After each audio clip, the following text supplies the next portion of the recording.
Thank you.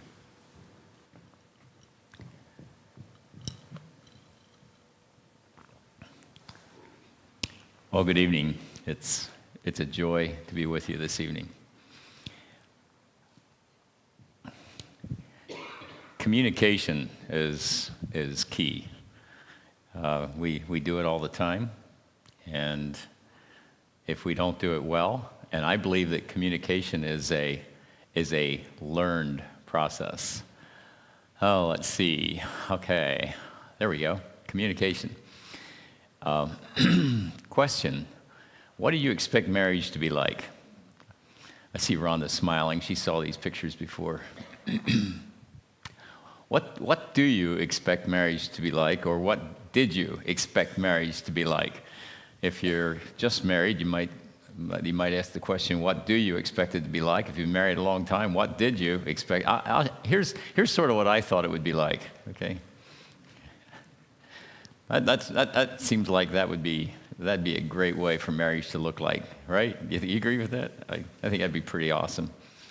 And, I have no problem with this, too. That looks like a lot of fun, too. Yeah, marriage is going to be running through the fields and enjoying life together.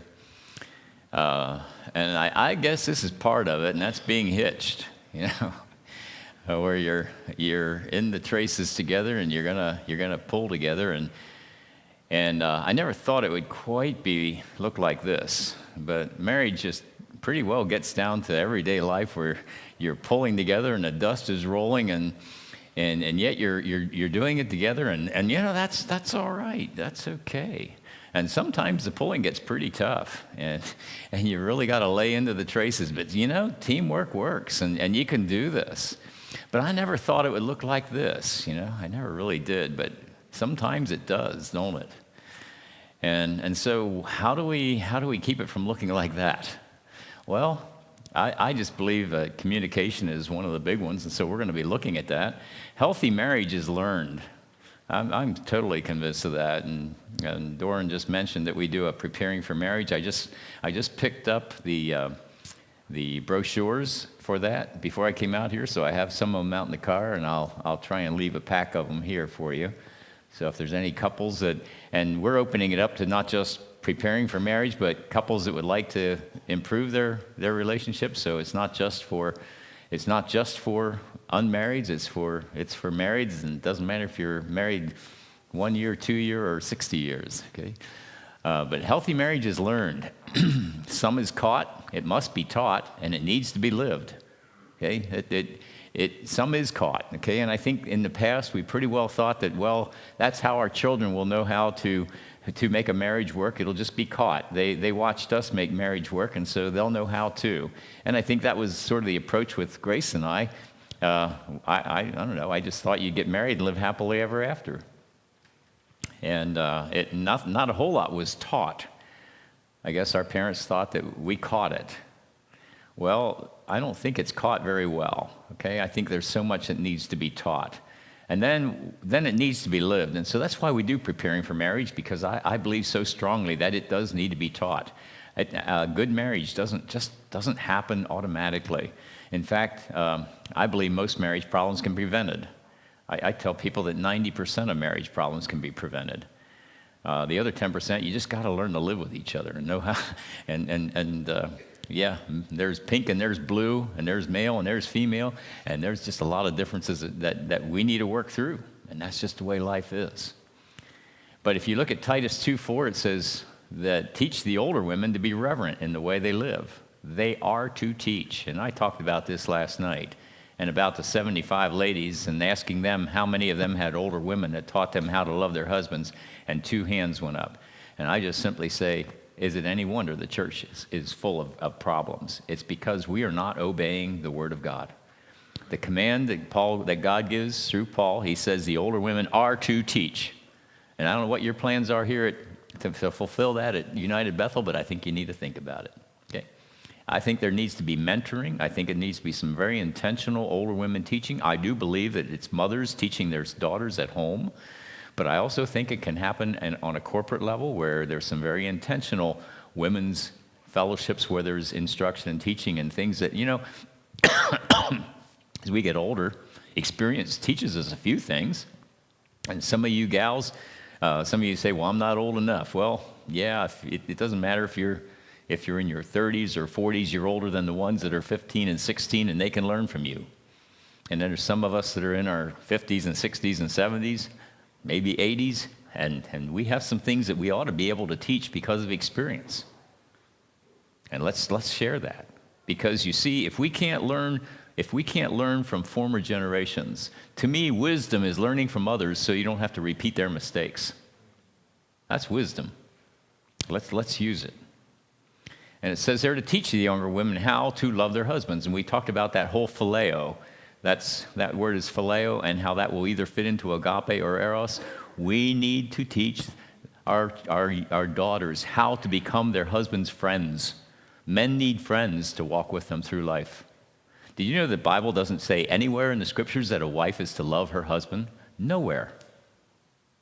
Does not say. There's no command in the scriptures that a wife is to love her husband. Do you know why? Us men don't need love. Okay, suck your thumb, guys. But you see, that isn't how God wired us. God wired us to need respect.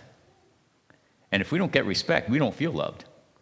And you can pour on the agape love on us all you want, but if you don't respect us, we won't feel the agape love. We will feel unloved. Okay, so the older women are to teach the younger women how to respect their husbands, because God wired men to need respect. Oh, I want to go on bunny trails there, and I can't, or you'll be here till midnight. We'll get you out before then, okay? But that needs to happen. That's biblical. And right there the scripture is, they are to teach. And so we need to set that up. And we need to make sure mothers are teaching their daughters. But then if we go to 1 Peter chapter 3, it says, husbands, live with your wives according to knowledge. Now, you see what you're seeing here is both of those things are learned. Live with your wife according to knowledge. Well, what knowledge? Where's that knowledge supposed to come from? I believe fathers are to teach their sons. And this morning we had a men's meeting. I think those kind of men's meetings are when information can get passed on to the next generation on how to live with their wives according to knowledge. You know, I wasn't given the knowledge that I needed to live with grace in an understanding way. It says that I'm to give honor unto her. Well, I knew how to respect her because I needed respect. Okay, I did not know how to love her unconditionally, so she felt loved. And so she did not feel loved by me. She felt unloved by me. I felt disrespected by her. And when a man is disrespected and a woman is unloved, there's not a lot good going to come out of that. There's going to be problems. And so you see, it is learned. Giving honor unto her as unto the weaker vessel. You say women aren't weaker. Well, you know, I think it's basically talking about physical strength. Most men have a lot more muscle mass than women do. There might be other areas, but in lots of ways, you gals are a whole lot sharper than we are. You might be a whole lot better thinkers, but God has wired us men to be leaders.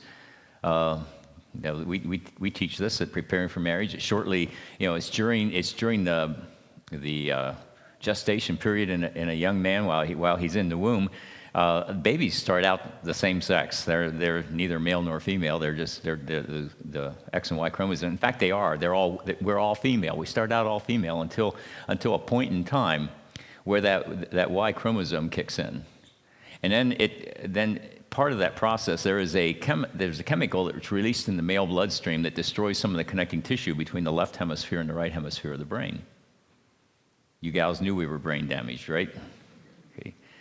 But you see, that causes a man to think predominantly out of the left hemisphere of his brain, which is the center of logic. God wired us men to think logically and lead our homes. And he caused you women to think hemispherically out of both sides of your brain. So you see the picture a whole lot more complete than we do. But when tough decisions need to be made, us guys don't think about our emotions and how we're going to feel about it. We just know it needs to get done, and we're going to get her done. But sometimes we need our wives' caution so that we don't run over people and stomp on people. So anyway, we're way off key here. But you see, it takes knowledge, and this knowledge needs to be taught and passed on. Here's the marriage box. Most people get married believing a myth that marriage is a beautiful box full of all the things they have longed for: companionship, intimacy, friendship, etc. But the truth of the matter is that marriage at the start is an empty box. You must put something into it before you can take anything out. There's no love in marriage. Love is in people. And now we could even stop and ask the question, which love is in you? Okay, is it agape or is it eros? But agape love needs to be in people. And people put love in marriage. There's no romance in marriage. You have to infuse it into your marriage. A couple must learn the art and form the habit of giving, loving, serving, praising, of keeping the box full. And here's the key. If you take more out than you put in, the box will be empty. Okay, that's huge. That's huge. You've got to put more in the box than you take out, or you're going to end up with an empty box, and your relationship will suffer. So let's talk about communication. I was thinking what I'm going to try and do here a bit is see if I can keep things going on my computer up here. But I might not be able to, but we're going to find out. Because then I don't have to turn around and look.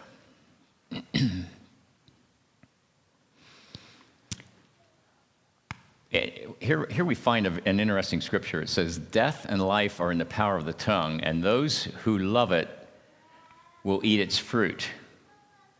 There's another version that says it this way: death and life are in the power of the tongue, so you must accept the consequences of your words. Wow.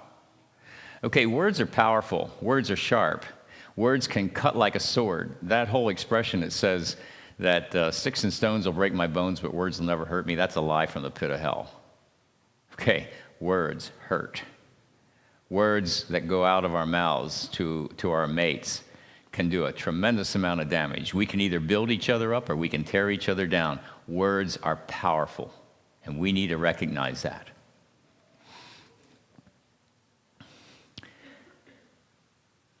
Now, here's some things that we want to just look at, and we're going to see if we can put together some concepts here on learning some communication skills. And maybe I'm just going to forget this thing because it doesn't seem to be communicating. It doesn't seem to be working well for me.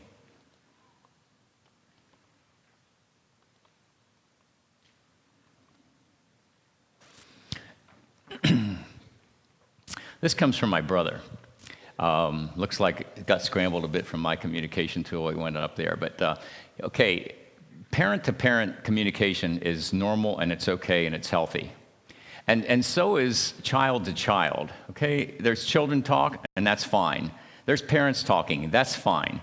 Parents to children talking, that's fine. As long as it's a parent and it's a child, as long as there's two children talking. But here's the problem. It should never be, and a child to adult is fine too, but it should never be in marriage. You see, in marriage, you should always have an adult to adult talking, okay? And adults always speak to each other with respect, okay? Just think about that, okay? Adults always speak to each other with respect. Children to children don't always speak with respect. Sometimes children to adult don't always speak with respect. But parents to children should speak with respect as well. Adults should speak to others with respect. The challenge is when some of the communication in marriage starts breaking down. How about, do you ever experience this in your marriage, where one person talks to the other person like a parent and treats the other one like a child? Do you ever feel like you've been talked to like a child from your mate? Don't answer that question, okay?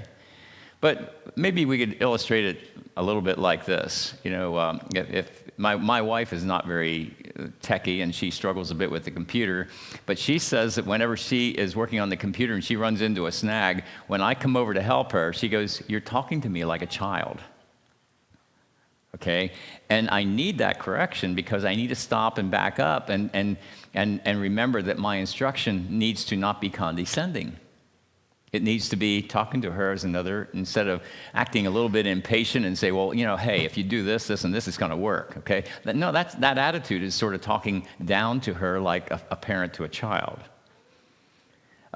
You women, did you ever say this to your husband? "You're not wearing that tonight, are you?" Okay, that's a mother talking to her child. Okay, that doesn't work very well. What's the husband supposed to say? No, I just put it on to see how you would react. Okay. But you could say it this way, okay? You could do the adult-to-adult thing and say, hey, honey, that sort of clashes and maybe it don't quite suit the occasion this evening. Would you mind if I'd help you pick something that would maybe work better for this evening? You see, now you're talking with respect and you're talking adult to adult. That's okay. That's perfectly fine. But it's also perfectly fine for one mate to say to the other mate, I really feel like you're talking to me like a child, and it doesn't feel very good. Can we start over? Could you start over on that? And could you rethink that? And it's fine to do that. It's fine to remind your mate. But if you say, you're talking to me like a child, well, guess what? You just talk like a child back. And so when you have a parent to a child talk, when a husband and a wife, the communication is going to break down because you're going to get frustrated. You got that? That's really not going to work very well. And so what about an adult to a child? That doesn't work either. Okay, an adult to child is when you have or child to adult. Let's just say you have a scenario where you go. I can't believe you did that. That was so stupid. Now that's one person talking to the other person like a child. I can't believe you did something so dumb. That was stupid. So now what happens is you start out with two adults talking, and this person says, I can't believe that you did something so dumb. That was really dumb. Well, now you reduce that person to a child. You talk down to them. Now, this person has to make a choice. What are they going to do? And here's what I would like to encourage you. When that happens, and it does, when that happens, this person, if they remain an adult, say, well, I'm sorry, I didn't mean that to be that way. Let me try again. Let me start over again. Okay? I'm sorry, I didn't mean for you to feel that way about it. And if you talk back with respect, then this person has to choose what they're going to do with it. Well, that was really dumb. Well, see, now they're still putting you down, but if you stay up as an adult, you really probably will not have a fight. But if you do this, and you go, you think that was dumb, what you did last week was really stupid, boom, okay? Now what do you have? You reduce, that person reduced them. Now you have two kids fighting, okay? I'm sure, aren't you glad there's nobody here like that? I thought so. Okay, but that doesn't work in marriage. You see, in marriage, two adults will always treat each other and speak with respect. Okay. Here's another diagram, and you have this on your handout there, but you don't have to be paying attention to it, but it's sort of a reference point. But if, say, you have a thought, and you want to convey that thought to your mate, so what do you do with that? Well, you encode it into words. So you encode. You put it into words that you're going to use words so that the other person can understand it. So you have a thought, I have an idea, and I want to present that, and I want my wife to get it. So I'm going to start talking to my wife. So how do I take my thought and put it into words so that she can understand what I'm thinking and communicate well? So I encode it into words. So what do? Well, I put it into words, and I start speaking, and she starts hearing, and she hears words. But if you notice, they went from blue words and speaking into hearing, turning pink, okay? So I'm speaking blue, she's hearing pink. Now, my background is reed. Her background is stump. She was a stump, that's her maiden name. So I spoke reed, and she was hearing stump. Okay, and so you see what happens is in the communication process, we have all kinds of things. I happen to be from the Pennsylvania Dutch, clear back in the East, okay? She came from the Midwest. And so, they talk differently in the West and in the Midwest than they do in the East, okay? So out West, they might call a bag a sack, and back home, we might call it a bag. She comes from, and she had... And from her area where she came from, they take when it's time for dinner or time for supper, they take up the meal. And I would always say, are we gonna eat up in the bedroom tonight? She would say, I'm taking up supper. Well, where are you taking it to, okay? You would see she was just putting it on the table. Why don't you say put it on the table, okay? But you see, now communication is breaking down because you see, it's Midwest talking to Pennsylvania Dutch. And it's Stump talking to Reed. And it's Reed talking to Stump. And there's all kinds of places. And it's Pink talking to Blue and Blue talking to Pink. And there's all kinds of places for communication to break down. And so we need to learn how to communicate. So now we hear this thought, and here it's decoded. The Pink is decoding it, and it ends up with ought thou, or I ought, okay, instead of thought. My thought didn't translate to her, and she didn't decode it the same way I encoded it. Now, where was the breakdown? Was it in my choice of words, or was it her defining it? I have no idea. I'm sure it was her. She's sure it was me. And now if we try an assigning fault, now we're in trouble.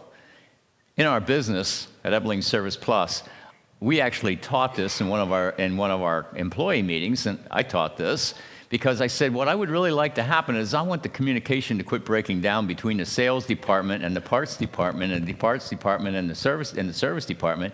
So what I would like to teach you is I would like to teach you reflective response.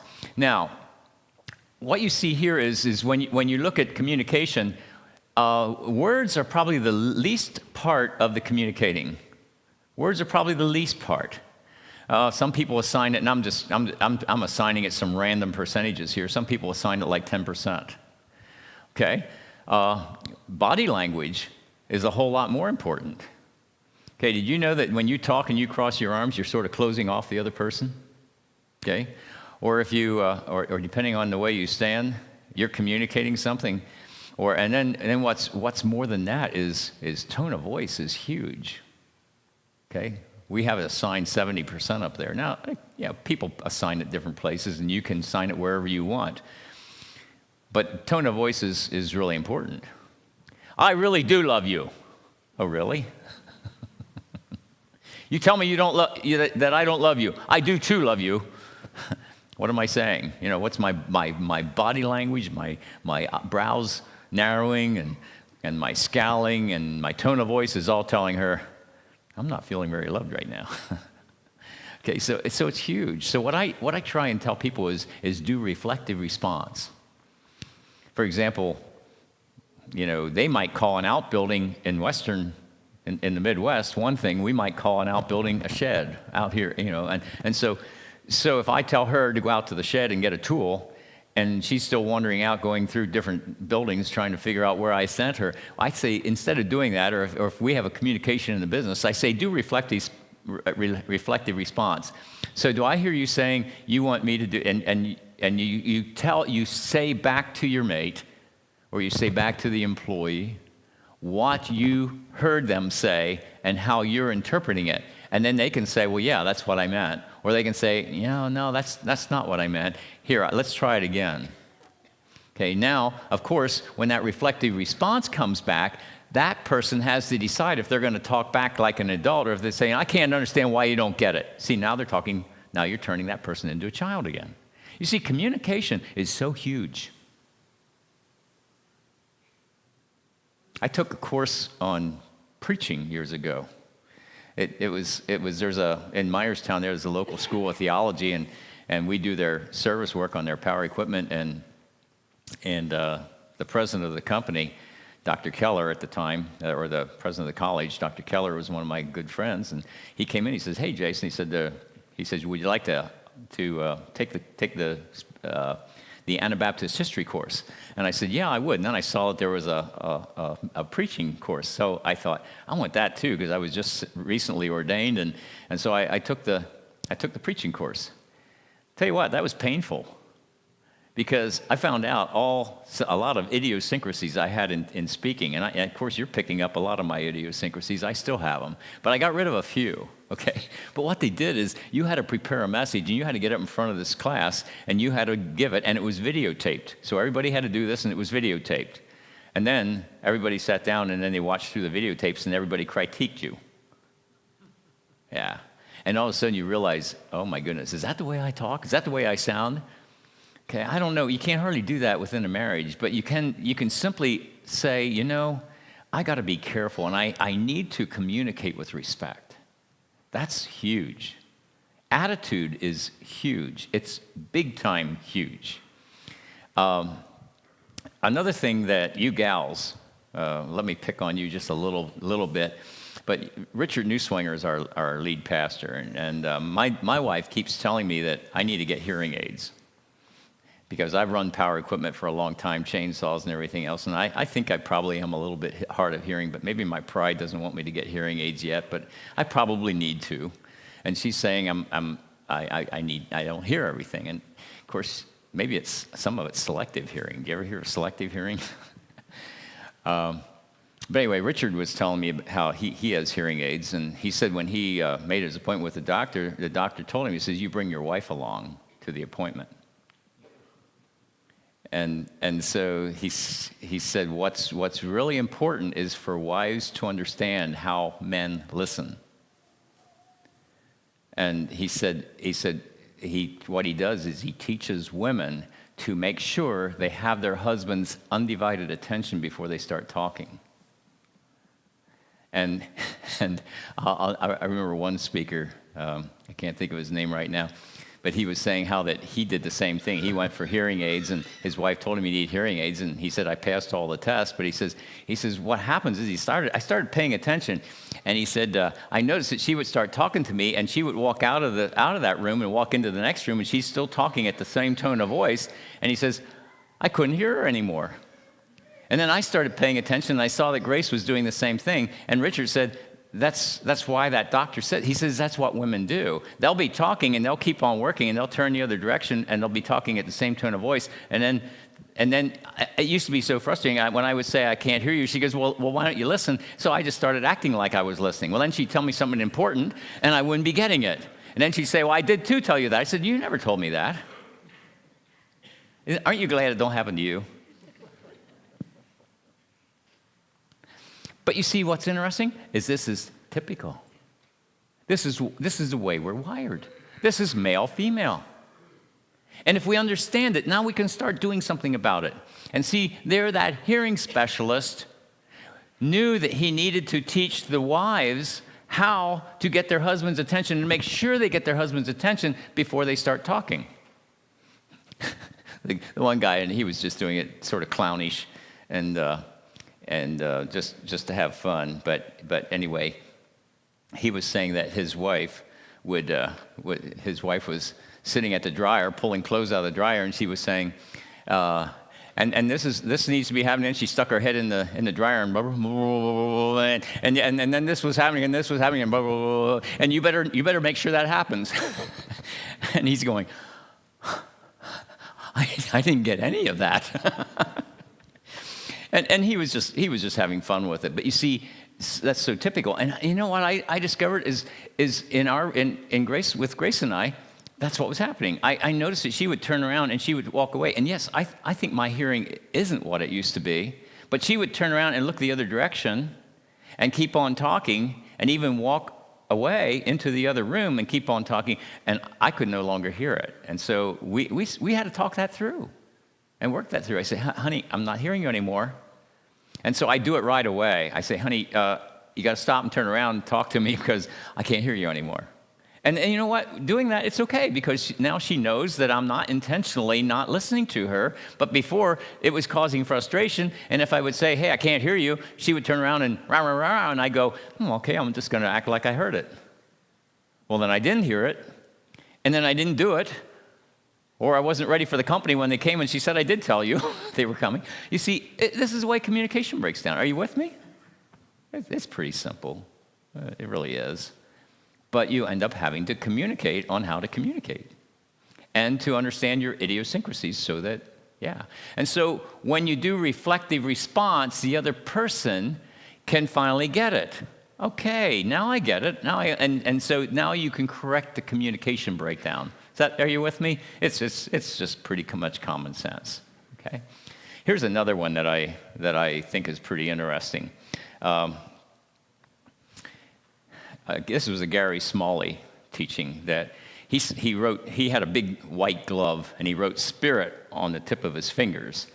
And he said, that's the way we communicate. All of us communicate in our spirits without even talking. So a lot of you never saw me before. And so when you first saw me, without us communicating at all, we were communicating, okay? You were going, man, he's short. He dresses like that. Wow. Haircut like that. We're communicating. We look at each other and we draw conclusions. So we're communicating before we even talk. And so our spirits are communicating. I'm looking at you and going, yeah, okay, neat young man there. And so we're communicating, and our spirits are communicating. And then soul is in here. Now, so I can't remember your name, and I should have, because I talked to you this morning about it, but I can't. It's not. I'm not even going to guess. Okay. So now we're communicating on a soul level. So I'll say, hey, hi, I'm Jason, and you are Ryan. Sorry, Ryan. I told you I'd forget. Anyway, I shouldn't have told you. Anyway, I'm kicking myself. But okay. So now we talked on a soul level. Now we're exchanging more information. Okay, now we're talking on a little bit deeper level. And so now he knows that I'm Jason, and I know that he's Ryan. So now we got more communication. So now I walk over and I shake hands with him, and what we're doing now is we're now communicating on a body level. You see, we communicate spirit, soul, and body. And you do this in marriage as well. So I'll give you the illustration that I give while we're teaching, and it's raining outside, and I'm coming home from work, and Grace is at the stove, and she's making supper, and I walk in the door, and I walk through the door, and I start walking across the kitchen, and I see her turn around, and then she looks down, and her face is fine. At this point, she turns around, and she starts seeing muddy footprints behind me, and her face goes. You see, without saying a word, we're communicating. And so I look at her, and I see her scowling. I say, something wrong? Okay, now we're communicating, and I see her eyes, and I turn around, and I look, and I go, oh. And so I back up, I take my shoes off, and I go get a rag or a mop, and I clean it up. And her face brightens back up, and she continues making the meal. Okay? Or I can say, yeah, floor's dirty anyway. and it goes, yeah. So now it's supper time. She goes, supper's ready. I took the meal up. Okay. So now we sit to the table, and I say, how was your day? Fine. How were the kids? Fine. Is anything wrong? Nope. See, the spirit, I offended her spirit by making muddy tracks, and now it closed over our verbal communication. And so later on, I come up to her and I want to give her a hug. Did you ever hug an ironing board? Okay. You see, because the spirit closed over the soul, and now it closed over the body. And that night in bed, I say, honey, no response. Honey, what? Good night. And you see, this happens all the time. And now what am I going to do? Because to me, those muddy footprints weren't a whole big deal. They wasn't all that muddy anyway, okay? But see, after supper, I can't even connect the ironing board and the what with muddy footprints. I forgot it. It's gone. I'm a man. But she didn't forget, nor will she for a week. And all I can tell you, gals, is I'll keep on saying, next day I'll say, honey, what's wrong? Nothing. Honey, there is something wrong. What is wrong? Nothing. Forget it. And finally, if I persist, just say, you know what's wrong. Now I'm in trouble. Because I have no clue what's wrong. And if I keep on, after a while, she say, well, do you remember walking in with muddy footprints? Boy, now I have a choice to make. And I'm saying, you're upset over that? Now it's going to be a month. maybe 2. Okay? Or I can say, oh yeah, I'm so sorry. That was wrong of me, and I'm sorry. Can you possibly forgive me for that? That was wrong. I messed up. Can you please forgive me? Well, a day or 2 later, she'll be over it, okay? But you see, if you offend your wife's spirit, or if you offend your husband's spirit, it closes over verbal communication. And when verbal communication breaks down, it closes over body communication. I'm just telling you, some of you are there tonight. Some of you are there now. We get there occasionally. We used to get there all the time. But the more you learn the skills of communicating and how to open up that spirit, you see, when I backed up, when I offended her spirit by making wetty footprints, when I backed up and wiped it up, her spirit opened back up. But if I intentionally walk over, even when I know her spirit is offended, I create a bigger problem. Or if I've offended her by something I'm consistently doing, a bad habit or something like that she is trying to let me know that needs to be corrected, and if I just insist on, oh well, hey, that's who I am. Can't you love me the way I am? Well, yeah, she can, but what if I'm doing something that's irritating to her? I want to give you another illustration, but she's not here to defend herself, so it's not fair.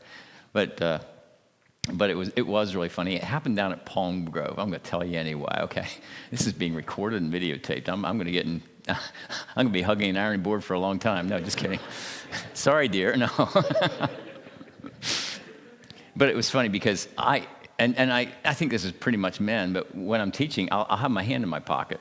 Okay, and she goes, "Honey, when you're talking, don't put your hand in your pocket." And so I've been trying to keep my hand out of my pocket when I talk, but I just noticed I was doing it up here. So I'm trying to break that habit. I really am. But what was really funny, and we busted up laughing. It was hilarious. Sunday morning down at Palm Grove, the night before, she said, "Honey, you're always having your hand in your pocket. And you keep on playing with whatever's in there, your change and everything." And she goes, just keep your hands out of your pocket. Sunday, I remember Saturday night, she says, "Well, what trousers are you wearing tomorrow morning?" You know where this is going, don't you? Next morning, she's in the bathroom getting ready for church, and I put my trousers on, and I go to put stuff in my pocket, and I can't get my hand in my pocket.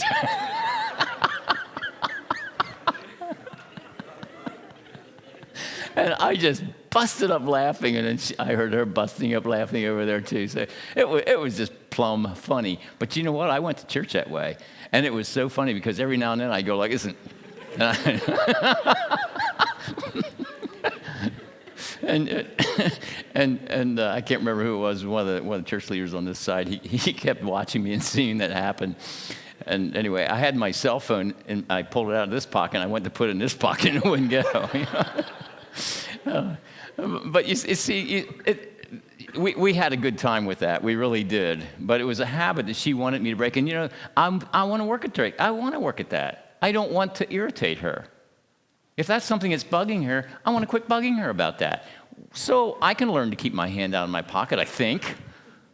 If not, she can sew them all shut.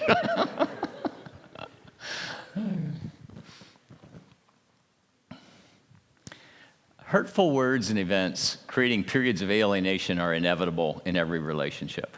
They are. They're going to happen. You can't just prevent everything from happening, but here's the key. How we respond determines the health, the joy, and the satisfaction of our relationship in the future. How we respond. This is where we want to go with this, okay? How we respond. You see, we make choices, and we can choose. We can choose our attitude. Attitude is huge. It's because it is our attitude that people see. Our wives see us husbands' attitude. We see our wives' attitude. And you can have an attitude of entitlement, or you can have an attitude of gratefulness, or you can have an attitude of, you can have just a bad attitude, you can have a good attitude, you can see life as your cup half full, or you can see it as half empty. We choose what our attitude about life is. We really can choose. It's a teaching we do. We call it the power of choice, living out of our spirit instead of out of our emotions. If you live out of your emotions are going to control you. We need to live out of our spirit, and we can choose then. That's a whole other teaching. But how we respond, and here's the key, our response is our responsibility. Okay? Our response is our responsibility. Very important for us to know. Now, here's your handout. And so it's probably something you can go to your handout there. You'll be able to see it a whole lot better. So I'm going to grab a handout here too.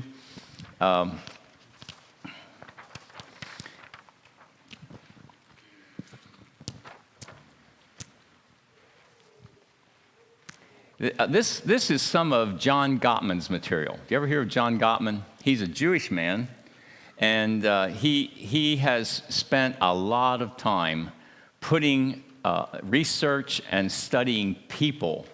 He actually, his own relationships with the opposite sex were really sad.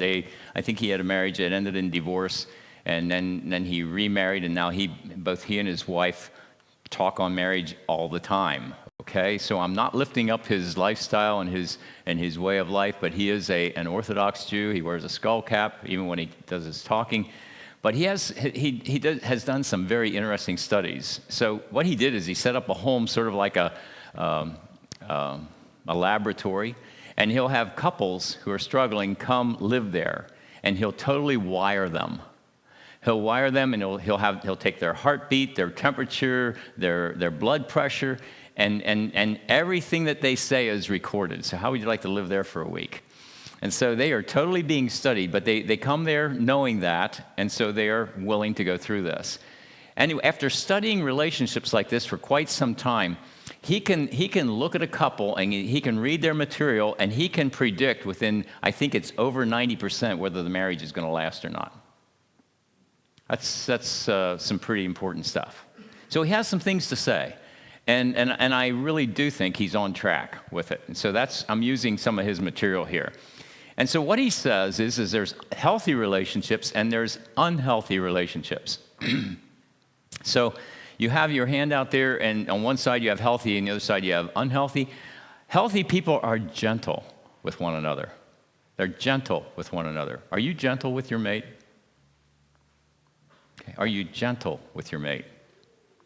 Unhealthy, they're critical. They're always pointing out their partner's defects, hoping they would change. Okay? I believed, I saw the changes that Grace needed to make so that our marriage could be happy, and I set out to change her. That destroyed our marriage. Okay? Because there isn't a single person here that doesn't want to be loved and accepted just the way they are for who they are. And here's the key, is when we love somebody and accept them just the way they are for who they are, they want to please you, and they begin to make those changes without you pressuring and forcing them to. You start thinking you want to change somebody, and you start pressuring and trying to talk them and change them into the way you think they ought to be, they're going to resist you and put up blocks. And this is what John found. So healthy people are gentle with one another. Secondly, they took responsibility for their part of the problem. That's so important. I always blamed Grace, and she blamed me. And as long as we blamed each other, we were not going to heal, we were not going to move ahead. So a healthy relationship takes responsibility for their part of the problem. And so there's a little bit of a conversation underneath there. It says, interesting, tell me more about what you see as our problem and how I contribute to the problem. You see, if you say that to your mate, you are actually asking them for input on your negative behavior. That takes dying daily. That's agape, you see. Because our pride doesn't want our mate to tell us what our negative parts are. I don't like being told what's bad about me. I want to be told what's good about me.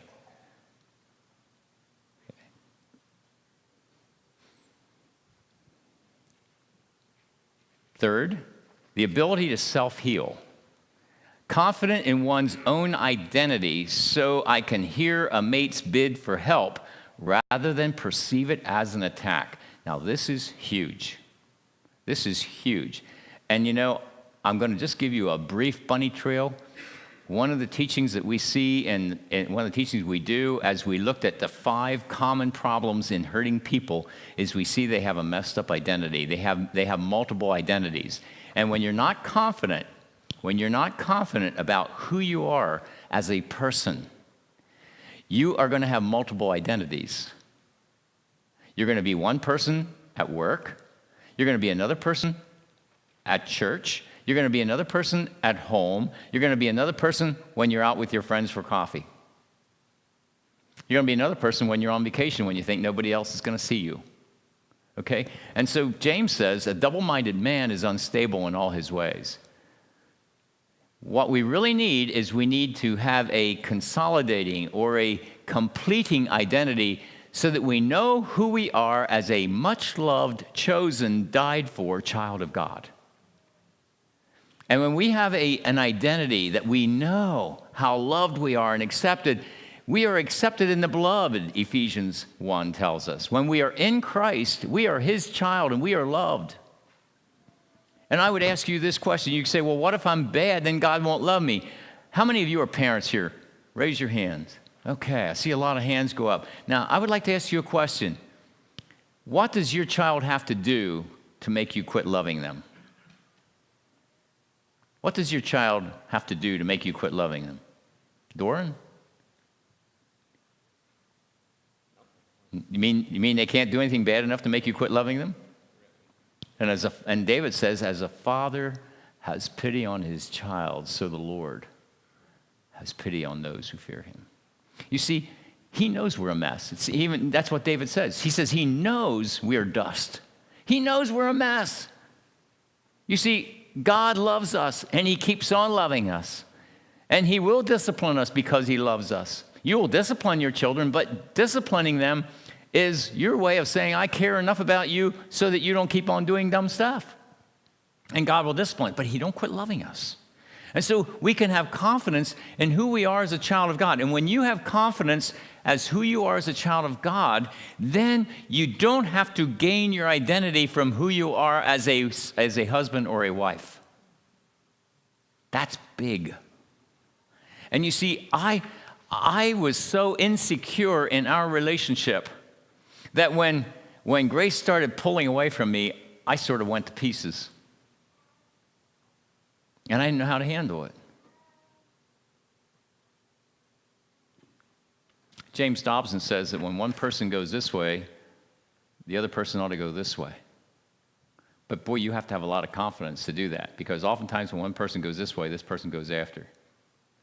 And the faster you go close, it just goes faster until one person says, I'm out of here. Okay? We need to know we have enough confidence in who we are as a child of God so that we can rest in that. And even though we're struggling in our relationship, we don't have to try and draw who we are and get our identity as being a husband or a wife.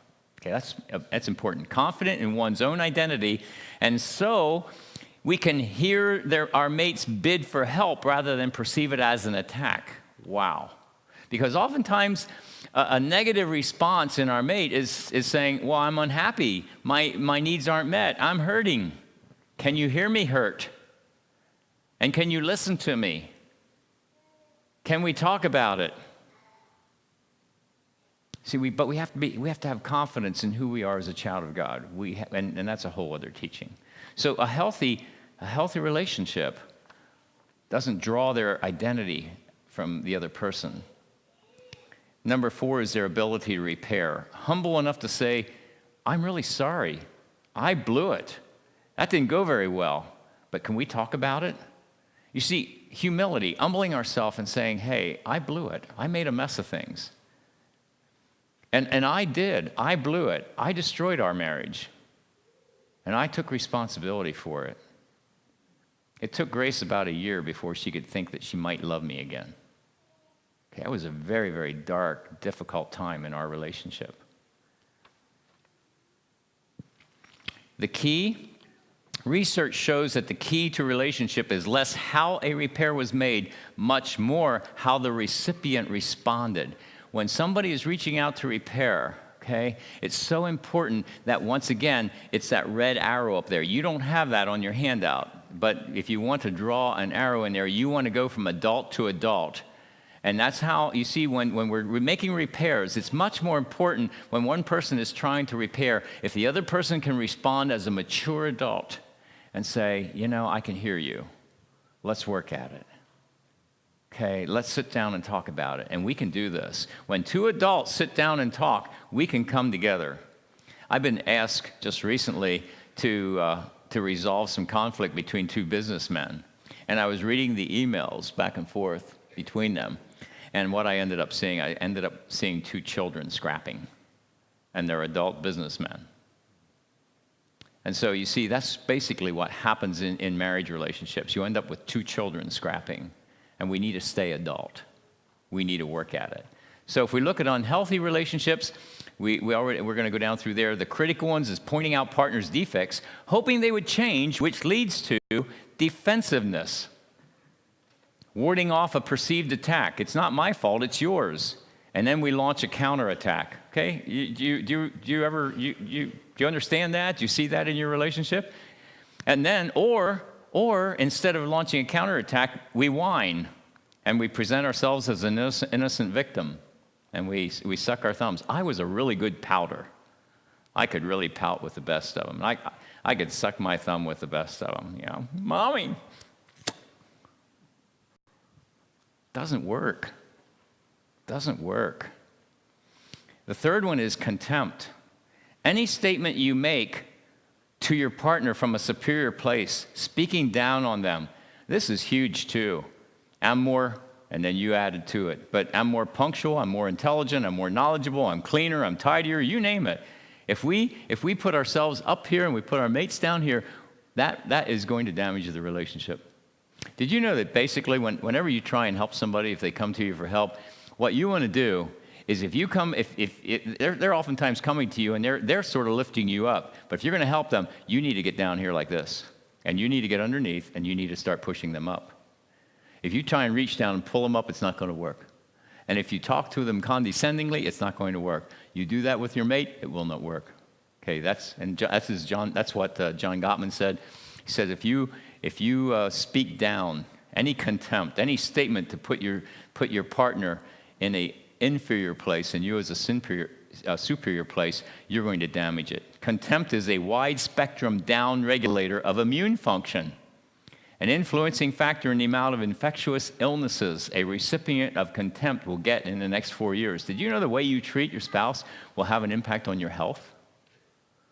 I have a doctor friend in California, and I just read some statistics that bear witness to it. And he said the majority of the patients, he said 90-some% of his patients come because of psychosomatic illnesses, because of stress, mostly out of interpersonal relationships in family. Isn't that amazing? Wow, wow, wow. We pay a high price for poor relationships. Stonewalling, listener withdrawal from the communicator. Little to no listening cues. Men are good at stonewalling. Women can stonewall too, but men are really good at it. Little to no listening cues, no eye contact. It's so important that when you come home from work, men, and that you spend some time connecting, and you need to listen. You need to listen, and you need to listen with eye contact. Or if you can't listen with eye contact, you need to give cues. A head nodding or a verbal acknowledgement. If she's communicating and she can't see your head, she can't hear the stones rattle up there, you need at least some verbal cues, okay?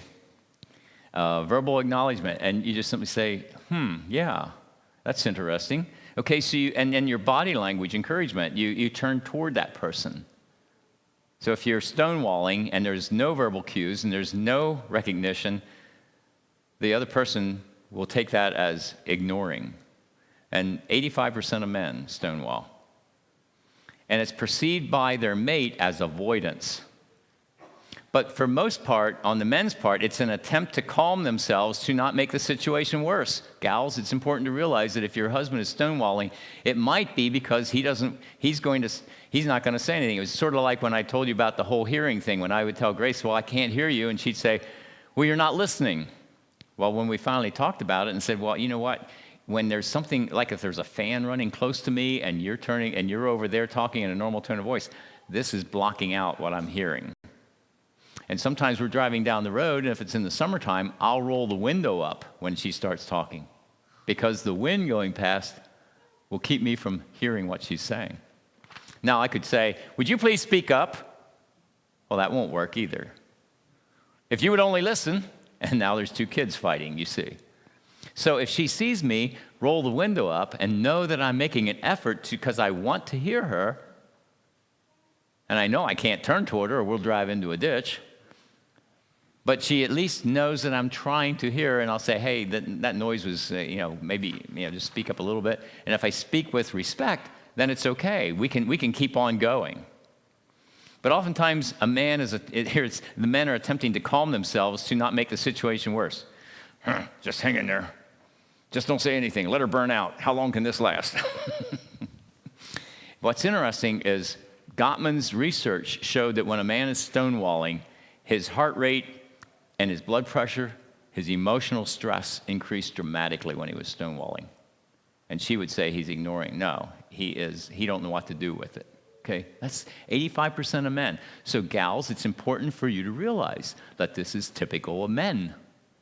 And instead of blaming them, start understanding. And so he would teach these skills to the couples so they would understand. I think if you flip this page over, on the back, you see Relationships, 4 Horsemen of the Apocalypse by Dr. John Gottman. And we're not going to read this completely, but let's look at the first paragraph. When a couple's relationship is in crisis, they're suffering from a loss of connection. Gottman found 4 negatives that stood out as being the most destructive and biggest predictors of divorce and separation, and dubbed these the 4 Horsemen of the Apocalypse. That comes out of Revelation, because the 4 horsemen are predicting the end, okay?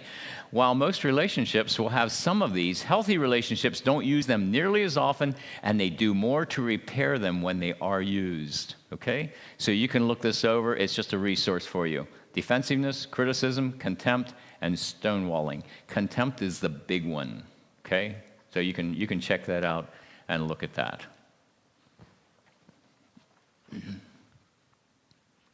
Friendship development.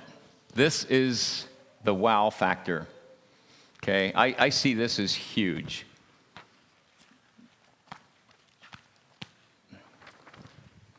Friendship development.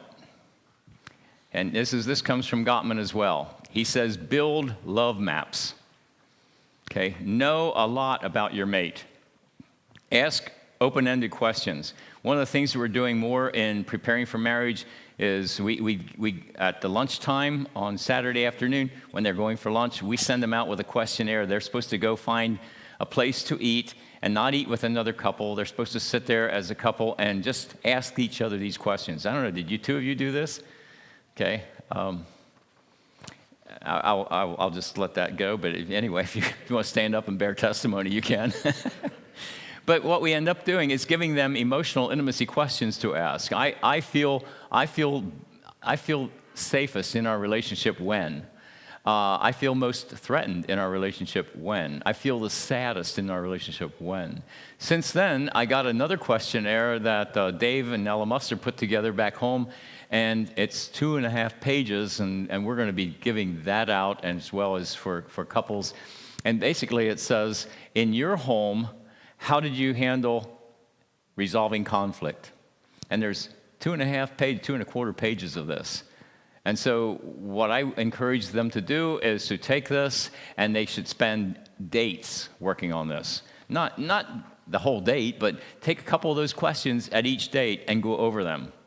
And what will happen is they're going to understand how that the reeds do things different than the stumps, and the stumps do things different than the reeds. In our home, my dad spoke softly and carried a big stick. In Grace's home, Dad didn't carry a stick, but he hollered. You see, totally different way of dealing with correcting children. And so here we get married. And now how are we going to raise our children? And what's it going to look like? And how do we handle that? And you see, those questions are to break down those differences or help them understand the differences, and then they have to decide how their home is going to handle these things. Huge, big time. Communication is big. But build love maps. Know a lot about your mate. And so we want to give them these questionnaires so that they start learning a lot about their mate. Ask open-ended questions. And so that's where that emotional intimacy question handout is. If you want some of those, I think I have some along with me. If not, we can have some printed off. Okay, remember the answers. Write them down. Because oftentimes, I don't know if you're like me, men, but if I ask a question, I can ask the question, and 5 minutes later, I already forgot the answer. Sometimes I need to make some notes and write them down so that I will not forget. Love maps build the basic sense that your partner is interested in you and knows something about you.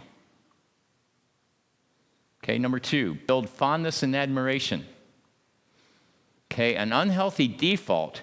My partner has made me unhappy, so I scan the environment for the partner's mistakes to figure out why we are so annoyed with them, so we can help them become a better human being and therefore be happier, right? That works, right? And so, if only you would, and up here I think I have it, okay, build love maps. Let me keep on going. I was forgetting to click through this. And then build fondness and affection. Here we go, unhealthy default. So, if only you would, then... And so I put this up there. If only you would pay attention, then I wouldn't be angry and we would be happy. That stinks. That doesn't work. Okay, but that's sort of how we handle relationships. If only Grace would treat me like I deserve to be treated, we could have a happy marriage. That doesn't work. If only I would treat her like God has asked me to treat her and die for her and care for her and love her as Christ loved the church, then maybe we could have a happy relationship. Yeah. And if only she would, out of submission to the Lord, also be respectful to me, we can also have a happy relationship. And when 2 people fill their God-given roles, then we can have a good relationship. So the healthy is this. Look for what was going right and develop a culture of appreciation, respect, and affection on a moment-by-moment basis. There's a couple of times when I'm sort of successful at some things and sort of failure at others, but one of the things I decided when we first got married is I would never complain about her cooking. Sometimes I'd hear my dad complain about my mom's cooking, and I determined I wasn't ever going to complain about Grace's cooking.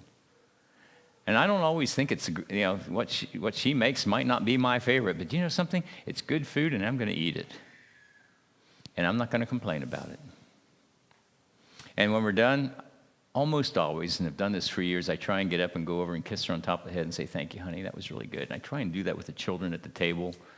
Now we're empty nesters. I still do it. I want her to know I don't take it for granted. There's a miracle that happens at our place on a regular basis. I get my clothes dirty, and I throw them in the hamper, and they end up clean and folded and back in the drawer automatically without me even seeing it happen. Isn't that amazing? I don't want her to take that. I don't want to take that for granted either. Okay? Don't take your mate for granted. Don't take it for granted that your husband goes out and works 40, 50 hours and brings a paycheck home. Don't take that for granted. Voice some appreciation. Okay? If we recognize, renew the mind, okay? Attitude. Look for the positives rather than the negatives, which makes all the difference in the relationship. It's very, very different when a parent looks for what the child is learning and doing right instead of pointing out the mistakes they're making. Boy, every single one of us want to be recognized for when we're doing something right. We don't like to be caught doing something wrong. But you know what? As parents, we have a habit of trying to catching our children doing things wrong, and we're always trying to correct them. But what if we try catching them doing things right? Now, let's apply it to marriage. What if we try catching our mates doing things right? What if we start unfocusing on the negatives and start focusing on the positives and start communicating it? Makes all the difference in the world. All the difference in the world.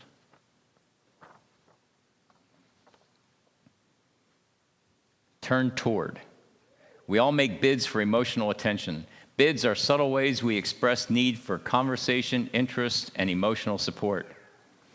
So, a partner starts relating a story or an event.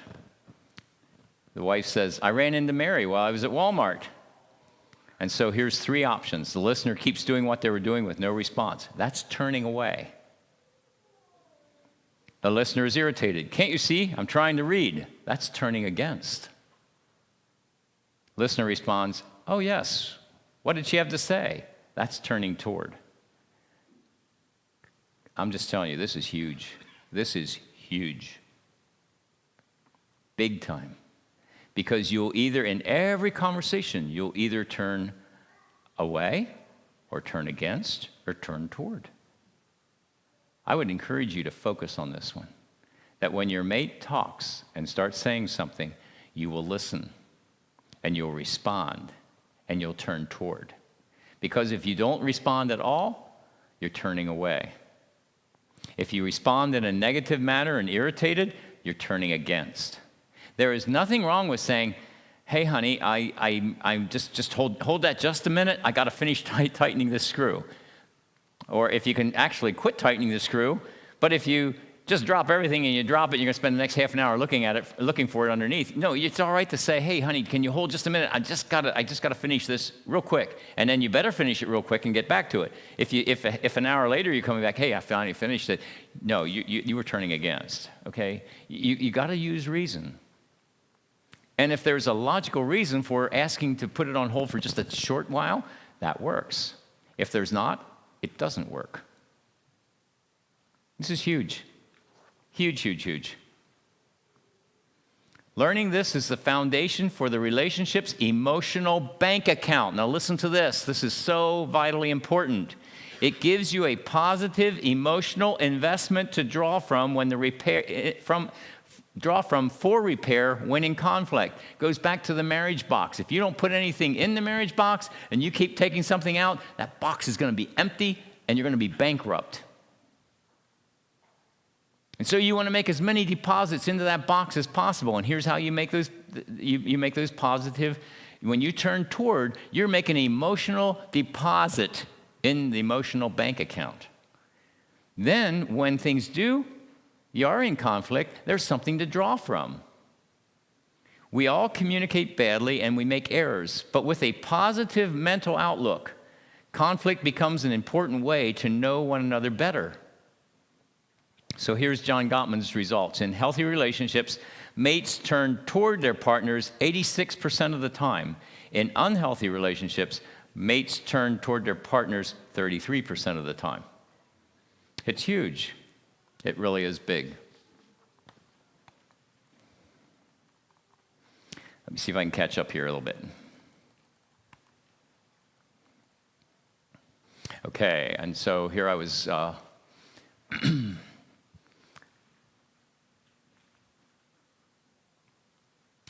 There we go. So the relationship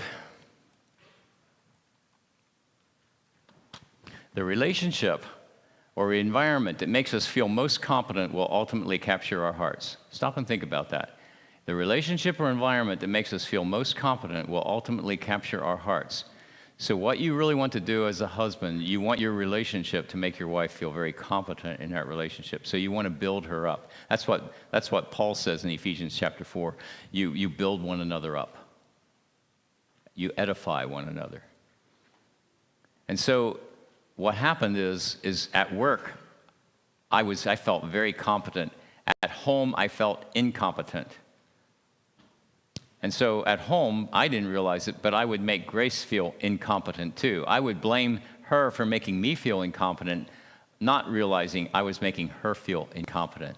And so neither of us felt competent in our relationship. And so our relationship deteriorated because it did not capture our hearts.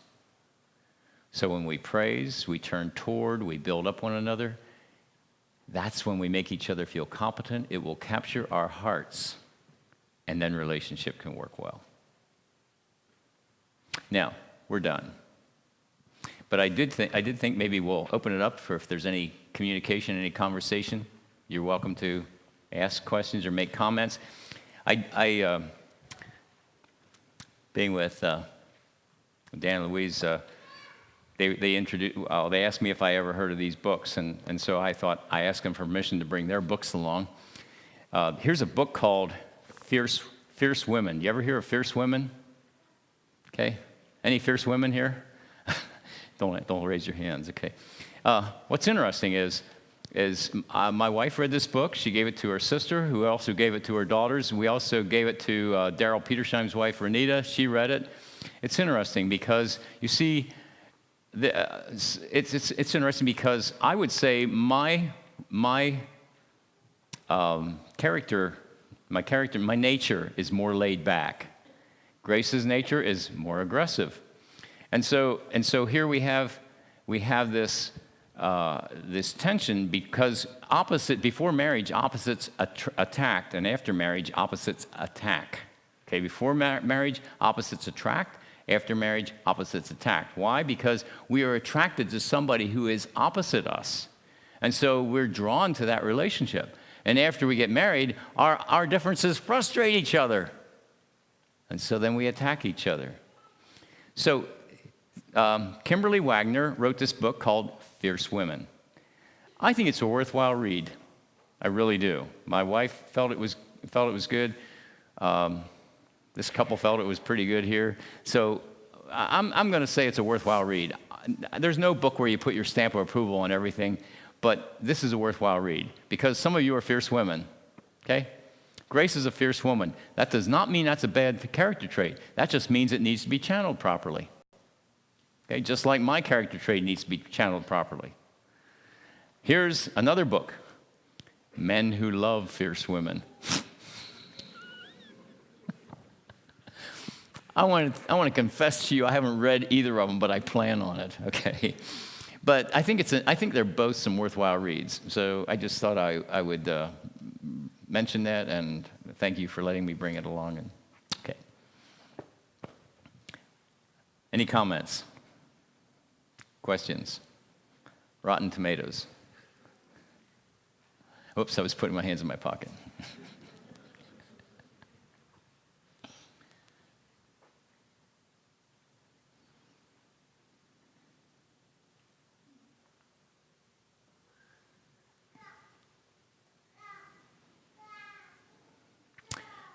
It's a joy being with you. I really appreciate being at United Bethel. I hope I'm not boring you too badly, but it's a delight to meet new brothers and sisters and to be with you. So thank you. Blessings.